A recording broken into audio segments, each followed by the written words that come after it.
कहानी पाकिस्तान से है। एक नौजवान डॉक्टर साहिबा हैं जो नई नई डॉक्टर पढ़कर आई हैं। अभी उम्र जोश और जुनून की है। एक जागीरदारनी की डिलीवरी के लिए उनको बुलावा आता है। फिर आगे होता क्या है, सुनिए इस कहानी में।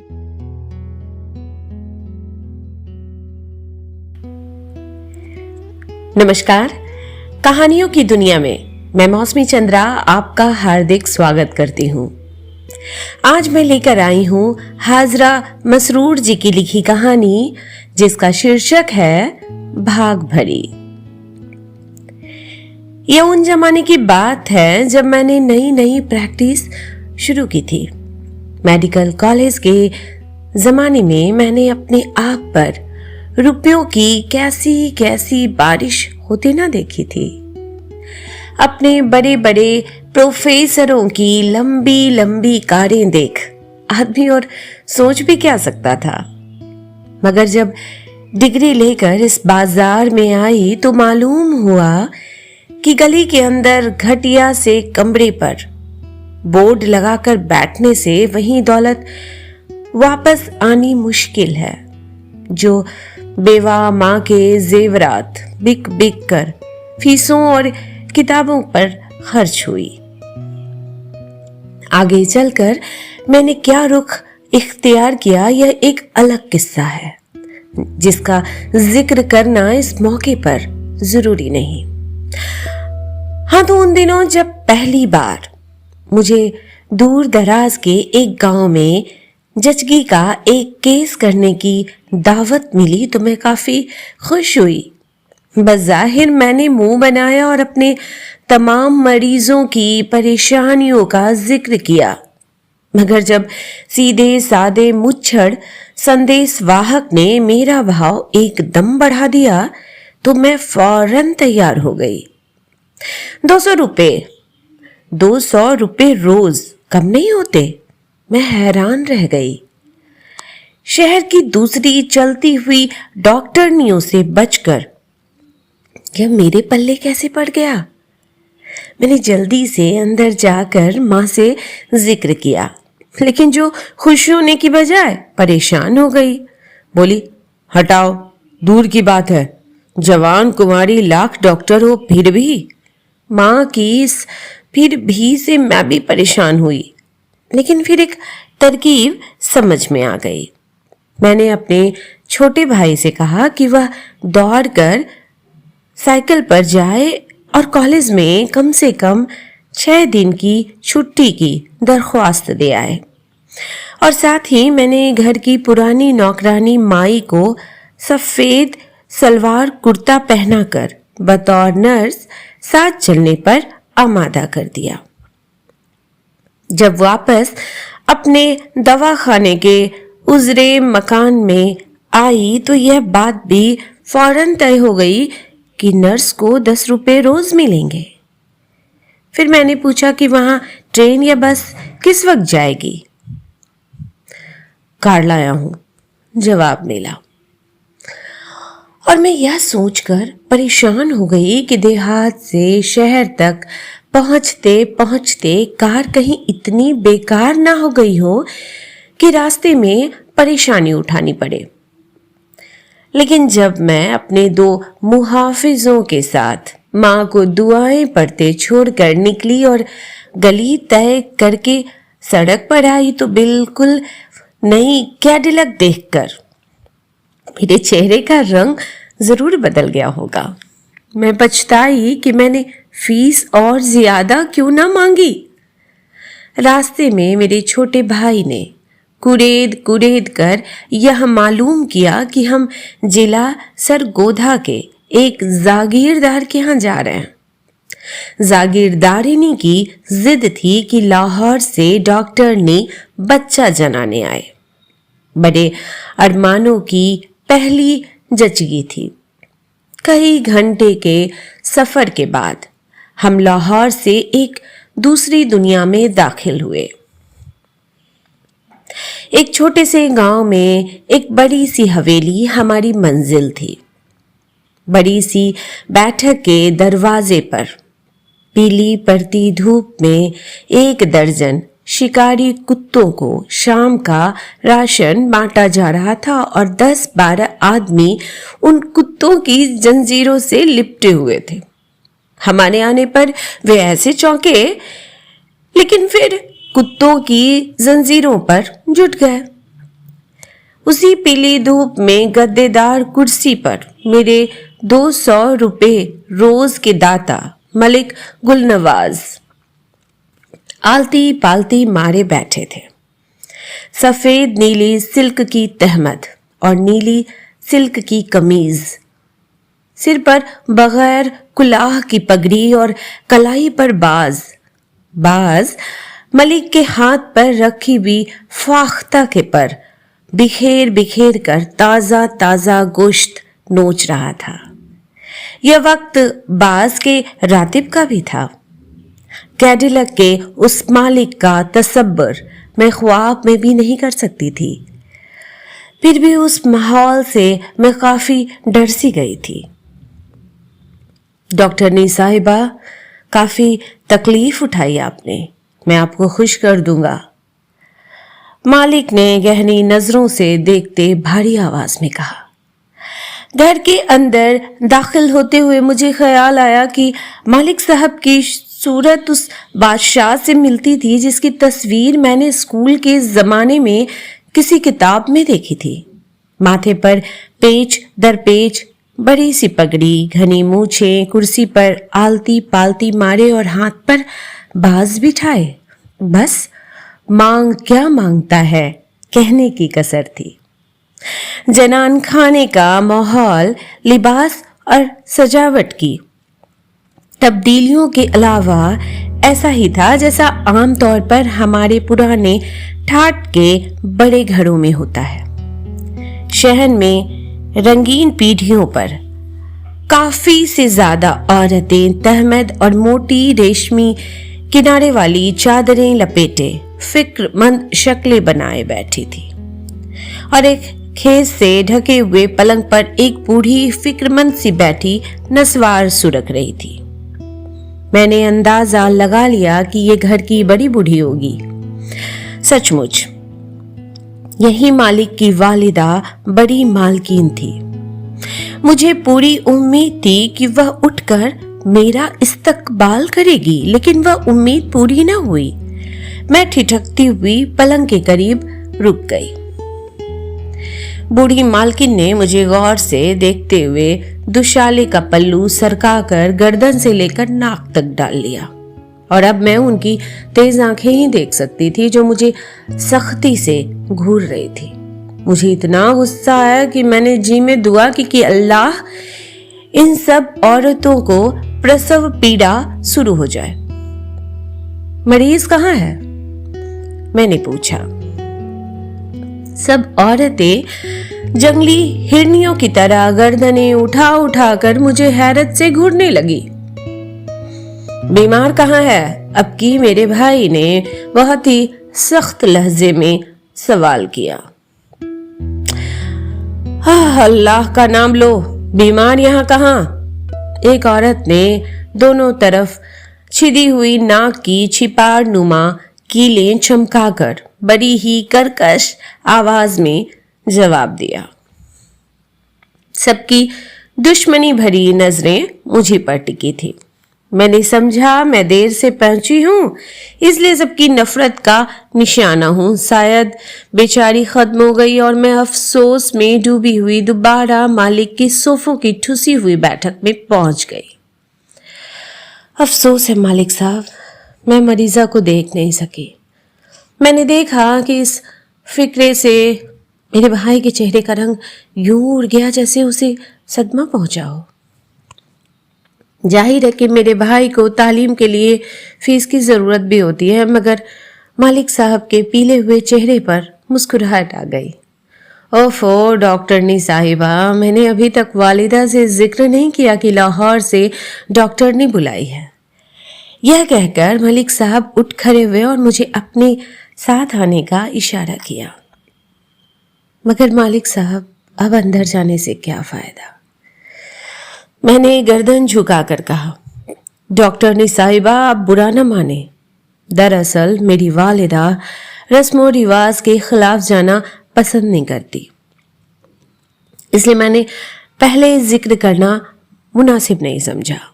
वह जरा शर्मा कर बोले और मैं कुछ ना समझकर उलझती हुई उनके साथ हो ली। लेकिन घर के अंदर पहुंचकर मालिक और बड़ी मालकिन में झकझक शुरू हो गई।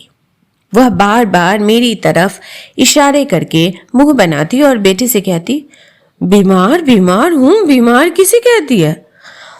यह किस्सा मेरी समझ में नहीं आ रहा था। बाद में मालिक ने गहरी नजरों से मुझे देखकर धीरे से बताया, बड़ी मालकिन को आपकी यह बात नागवार गुजरी कि आपने पहले पहल की जच्चा को बीमार कह दिया। जज की आप जानती हैं मुबारक चीज है, वगैरह वगैरह। वह सामने महल में है। मालिक ने एक लंबे कमरे के दरवाजे की तरफ यूं इशारा किया जैसे इक्षित मोती का पता दे रहे हो, और मैं बजाय हंसने के और खिसिया कर रह गई।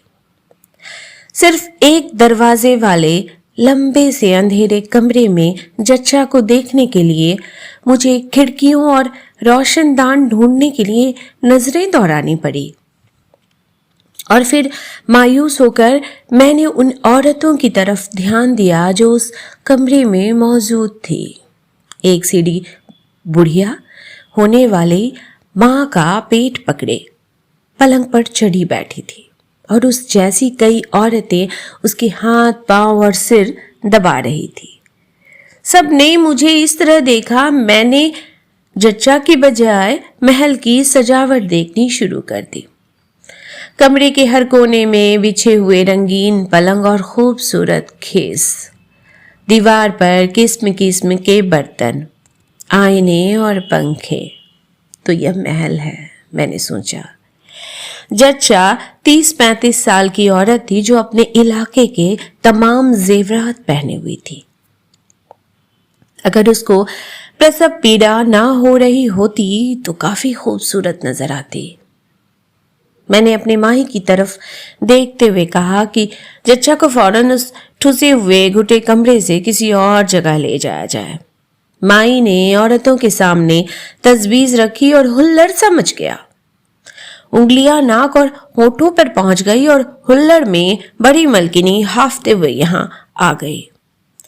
मेरी तजवीज उनकी आम सहमति से रद्द हो गई, क्योंकि इस किस्म का कमरा जनान खाने का महल कहलाता है और जरूरी है कि घर की बहू इसी जगह अपने बच्चे को जन्म दे।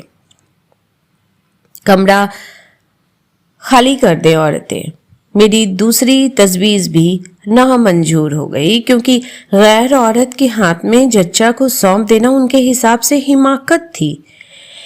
लिहाजा मैंने माही से कहा कि वह जच्चा के पायती खेस की ओट करे ताकि मैं मरीजा का मुआयना कर सकूं। पहली जजगी थी। मरीजा ने बताया, बड़ी मिन्नतों मुरादों के बाद ये दिन पूरे हुए हैं, वरना पहले तो कभी 9 महीने पूरे ही नहीं होते थे। एक फकीरनी कहती थी, एक जान रहेगी, माँ या बच्चा। मेम साहब दोनों को बचाओ, बड़ा इनाम देंगे, खुश कर देंगे। मरीजा दर्द और खौफ से सफेद हो रही थी। मैंने उसे तसल्ली दी और कहा, सब ठीक है। यह सुनकर कृतज्ञता से मरीजा के आंसू निकल आए और नाक बह आई। रुमाल से उसके आंसू पोंछ चुकने के बाद नाक पोंछने में बड़ी दिक्कत हुई, क्योंकि हीरे की बड़ी बड़ी कीलों से नथुने गुथे हुए थे।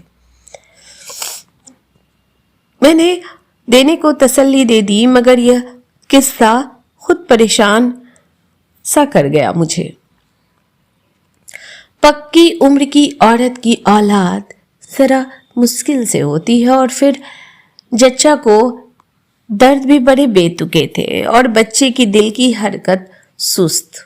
मैंने अल्लाह मियाँ से दुआ की कि इज्जत रख लेना, वरना वापसी के लिए क्या ढिलक तो क्या खाक मिलेगी। रात आ गई। औरतें उसी तरह आपस में बोलती रही और बारी बारी मरीजा का जिस्म दबाती रही।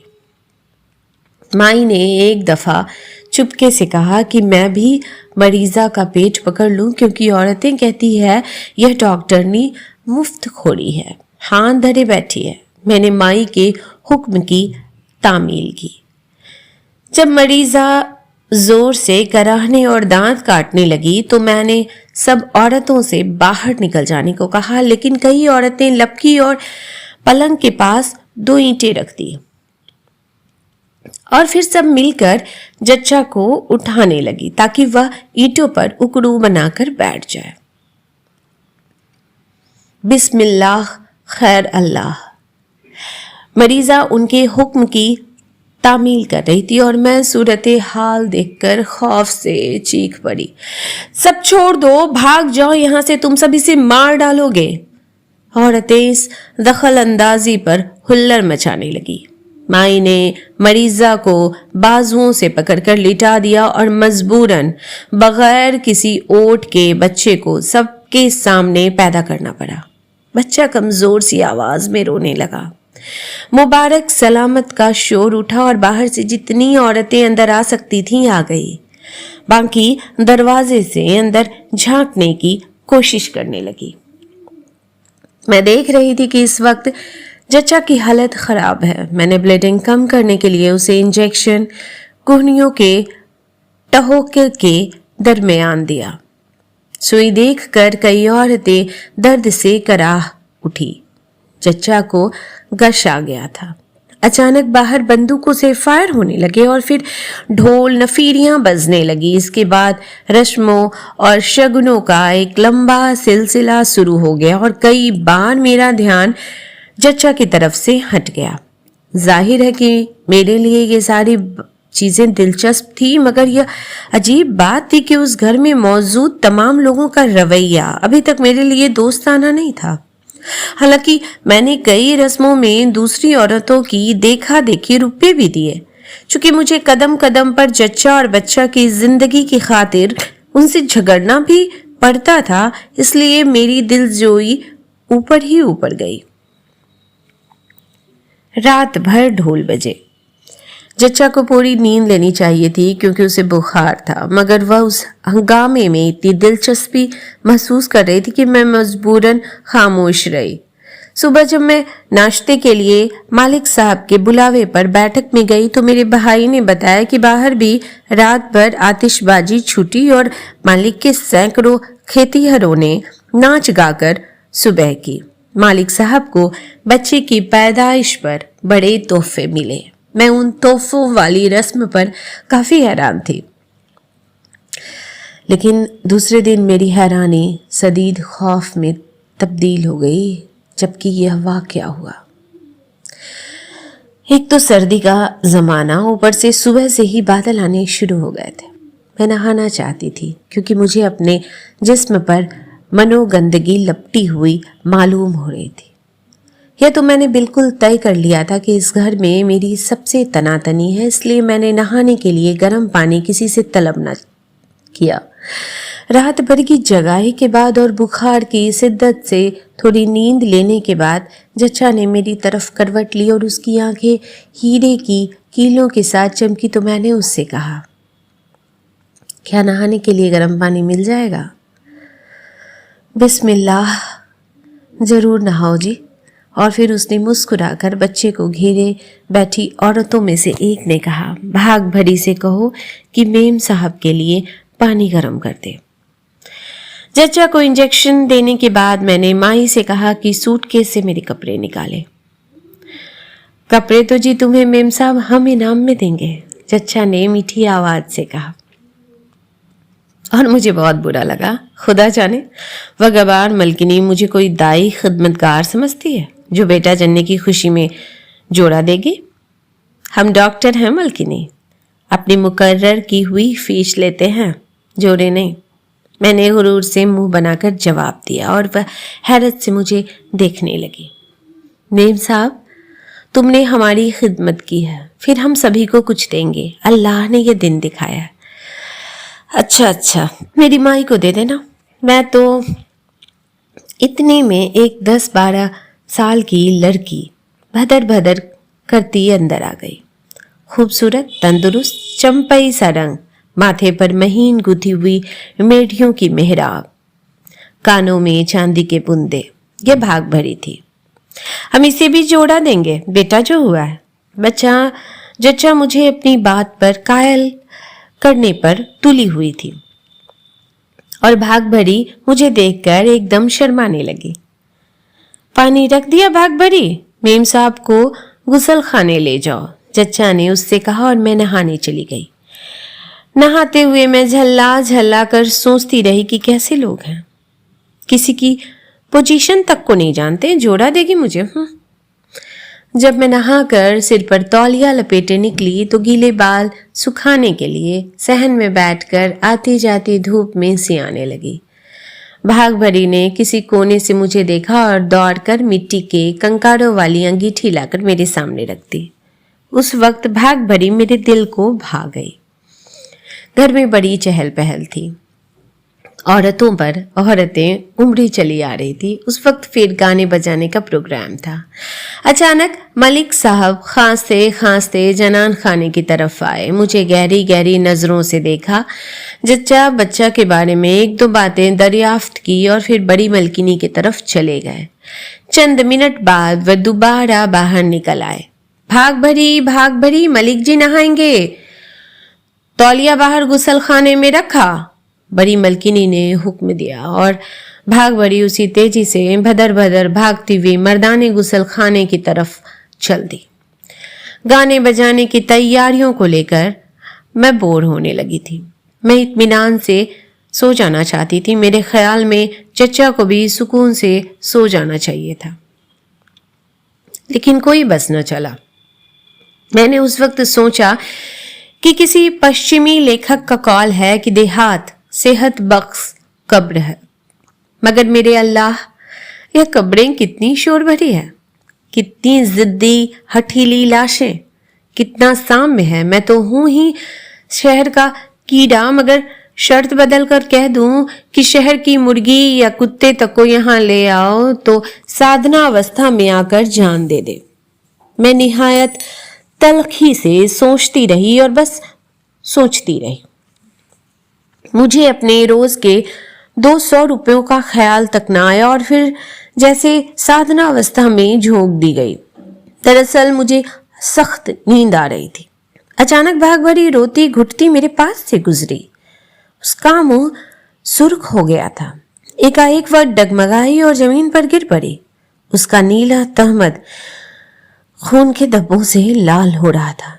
मैं दौड़कर उसे उठाने गई, कहां शुरू हो गई और एकदम बावर्ची खाने से एक औरत दौड़ती हुई आकर महीन सुरीली आवाज में रोने लगी। वह भाग भरी की माँ थी।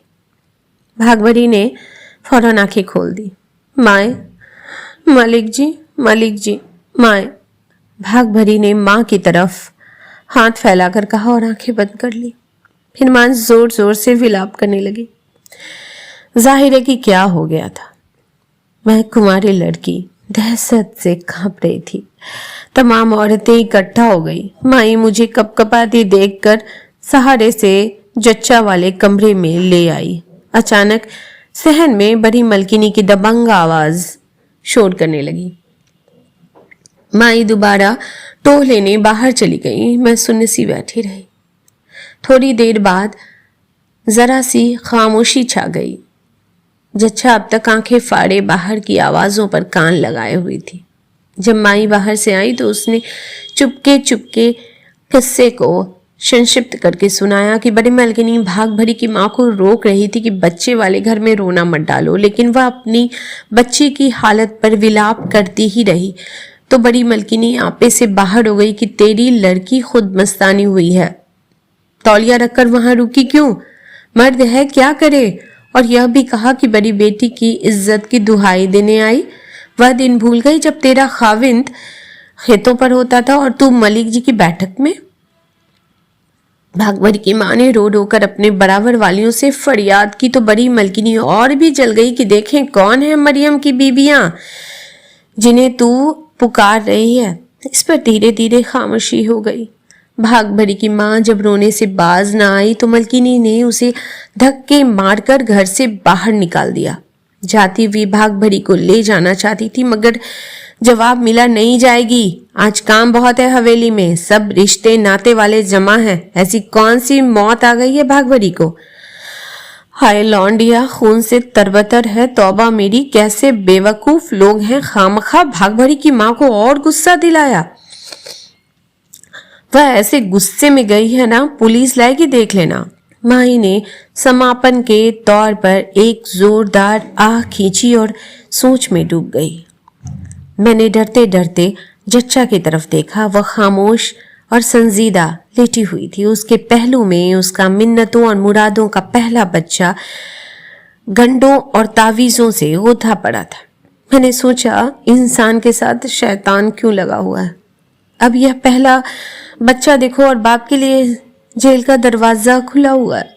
खैर, चाहे मुझे जच्चा पर कितना ही रहम क्यों ना आए, मैं तो सच्ची गवाही दूंगी, भले ही मुझे 200 रुपये रोज के ना वसूल हों। इसके बाद बाहर सहन में जोर जोर से ढोल दमकने लगे और किसी बोल के गीत गूंजने लगे। मैं उस मौके पर ढोल की आवाज से हौल गई। गीत के बोल सुनकर उदास लेटी हुई जच्चा को जैसे होश आने लगा। उसने मेढ़ियों से गुथा हुआ सा आहिस्ता से बच्चे पर झुका दिया और उसे हौले से चूमकर रहस्यात्मक ढंग से मुस्कुराई। ऐसी एहतियात भरी मुस्कुराहट जैसे वह मकड़ी के जालों जैसी हो और वह डर रही हो कि कहीं कोई तार टूट न जाए। मैंने एक आह भरकर कहा कि बच्चे की किस्मत भी कैसी है, नसीबों वाला है, जीवे मेरा लाल। जच्चा ने चौंक कर जवाब दिया। मैंने सोचा, मुझे बच्चे के बारे में ऐसी बातें नहीं कहनी चाहिए थी। माँ का दिल बड़ी से बड़ी मुसीबत और तबाही की जिम्मेदारी भी अपने बच्चे पर नहीं डालेगा, मगर फिर भी मैंने कानून के बारे में अपनी जानकारी सब की सब उसके सामने उगल दी। वह ताज्जुब और खौफ से आंखें फाड़े मेरी बातें सुनती रही और फिर लंबी सांस लेकर बच्चे को चूमने लगी। बुखार से या ना जाने क्या सोचकर जच्चा का चेहरा सुर्ख हो रहा था। मैं खामोश हो गई। हवेली की अंगनाई में ढोल के साथ गीतों के बोल लहराते रहे। एक औरत अंदर आई और उसने जच्चा पर झुककर कुछ कहा जो मैं ना सुन सकी। मैंने जच्चा का टेम्परेचर लिया। बुखार और भी तेज हो गया था, बच्चे को भी बुखार था। मैं अब यहाँ से जल्द छुटकारा पाना चाहती थी। होने को तो यह भी हो सकता था कि मैं दवाएं देकर रुखसत हो जाती, मगर मुझे अपने पाँव में एक जंजीर सी बंधी मालूम हो रही थी। जाहिर है यह जंजीर कौन सी थी। थोड़ी देर बाद वही औरत आई। जरा पहले जच्चा से खुशर फुसुर करके गई थी, अब उसके साथ भाग भरी थी। भाग भरी की आंखों में वह शर्म नहीं थी जो पहले पहल इस कमरे में आते हुए इसकी आंखों में मैंने देखी थी। वह किवाड़ का सहारा लिए चुपचाप मेरी तरफ देख रही थी। मेम साहब, इसका भी इलाज करो, जच्चा ने गिड़गिड़ाते हुए कहा और मैं उस देहाती जागीरदारनी की महानता के सामने सन्नाटे में आ गई। हाँ, भाग भरी की तकलीफ का जो भी इलाज मुमकिन था मैंने किया। भाग भरी उस वक्त कितना भावविहीन हो गई थी। एक दिन और गुजर गया। दूध उतरने की वजह से जच्चा का बुखार बहुत तेज हो गया। वह बार बार अचेत सी हो जाती, लेकिन उसी दिन मैं वापस चल दी। शायद मैं जच्चा की हालत देखकर एक दिन और रुक जाती, लेकिन उसी दिन चल देने में मेरी माई का शदीद इशरार शामिल था। किस्सा यूं हुआ कि सुबह सुबह अपने भाई के साथ कीमती सोफों से ठुसे दीवान खाने में मुर्ग और पराठों का नाश्ता कर रही थी और मलिक साहब मुझे जच्चा बच्चा की खैरियत पूछ चुकने के बाद बाहर धूप ले रहे थे। उनके शिकारी कुत्तों को सुबह का रातिब बांटा जा चुका था। करीब ही कहीं ढोल नफीरियां बज रही थी और उस लम्हे में मैंने तय किया कि एक दिन और रहना चाहिए, पैसे बन रहा है। इस लम्हे के बाद करीब के मकान की ओट से निकलकर भाग भरी की माँ आती नजर आई। जाड़े की धूप में उसका स्याह तमहत, सुर्ख लंबा कुर्ता और गहरी जर्द चादर चमक रही थी। वह धीमी चाल से चल रही थी। उसके सिर पर एक बड़ा थाल था जो गोटे लगी सुर्ख दुपट्टे से ढका हुआ था। उसके पीछे और भी औरतें थी, वह भी कुछ न कुछ सिर पर उठाए हुई थी, और मर्द भी थे। कुछ लोग नाच रहे थे और कुछ ढोल नफीरियां बजा रहे थे। भाग भरी की मां के नेतृत्व में यह जुलूस बिल्कुल करीब आ गया। रातिब पर झगड़ते हुए कुत्ते भौंकने लगे। ढोल की धम धम और उचकते फांदते मर्दों की हाव हू से मलिक साहब के हाथ पर बैठा हुआ बाज एकदम उड़ा और अपनी जगह पर आ बैठा, और सबके बाद अकड़ते परतते लोहे घोड़े की लगाम एक शख्स की तरफ उछालकर थानेदार साहब की तरफ बढ़ा। हवेली की ठ्योड़ी से औरतें सैलाब की तरह बाहर आ गई। बहुत सी रेशमी कपड़ों वालियां दीवान खाने में घुस पड़ी। मेरा भाई घबराकर बाहर निकल पड़ा और मैंने औरतों के जुलूस में धक्के खाते हुए देखा कि भाग भरी की मां ने थाल उतारकर मालिक साहब के कदमों के करीब रख दिया। बच्चे के कपड़े आए हैं का शोर अंदर से बाहर तक बरपा था। मैं एकदम माही को ढूंढने अंदर भागी। आंगन खाली था। जच्चा खाने में जच्चा पलंग पर बैठी हुई थी और भाग भरी की मेढ़िया उसके हाथ में थी, और उसका चेहरा बिल्कुल वैसा ही हो रहा था जैसे वह प्रसव पीड़ा से ग्रस्त हो। मुझे देखकर वह चौंकी। बदतमीज ने पानी बिस्तर पर गिरा दिया। वह मुझसे मुखातिब हुई और उसका चेहरा यूं शांत और खिला सा हो गया जैसे वह अभी अभी बच्चा जनकर फारिग हुई हो। भाग भरी के दोनों गालों पर उंगलियों के सफेद निशान उभरे हुए थे और बिस्तर या कमरे में पानी का नाम तक न था। मैंने जल्दी से माई को ढूंढकर उससे खुसुर फुसुर की। उसने भी मेरे साथ बातें की और हम फौरन चलने को तैयार हो गए। मुझे उन पलों में यूं लग रहा था जैसे मैं अकेले घर में हूं, ऐसे घर में जिसकी दीवारें गिर चुकी हो। घर पहुंचकर 3 दिन के 600 रुपए मां के हाथ पर रखते ही बड़े जोर की बहस शुरू हो गई। सही या गलत, मतलब यह कि मैंने फौरन चले आने में हिमाकत की या नहीं। मां कहती बिल्कुल ठीक की। भाई कहता विला वजह घबरा कर भागी। इससे पहले कि इसका कोई फैसला हो, मैं यह बता दूं कि कुर्ता टोपी के जिस जुलूस की अगुवाई भाग भरी की मां कर रही थी वह थानेदार के घर से आया था। ये कहानी इतनी। अभी आप सुन रहे थे मुझसे यानी मौसमी चंद्रा से हाजरा मसरूर जी की लिखी कहानी भाग भरी। अगली बार फिर मिलती हूँ एक नई कहानी के साथ। चैनल को सब्सक्राइब करना बिल्कुल ना भूलें।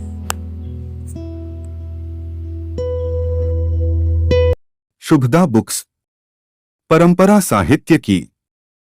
शुभदा बुक्स की उत्कृष्ट पुस्तकें पाठकों का मन मोह लेती हैं। शानदार कागज, आकर्षक कवर डिजाइन और क्लियर प्रिंटिंग के साथ ये पुस्तकें हर आयु वर्ग के लिए तैयार की जाती हैं।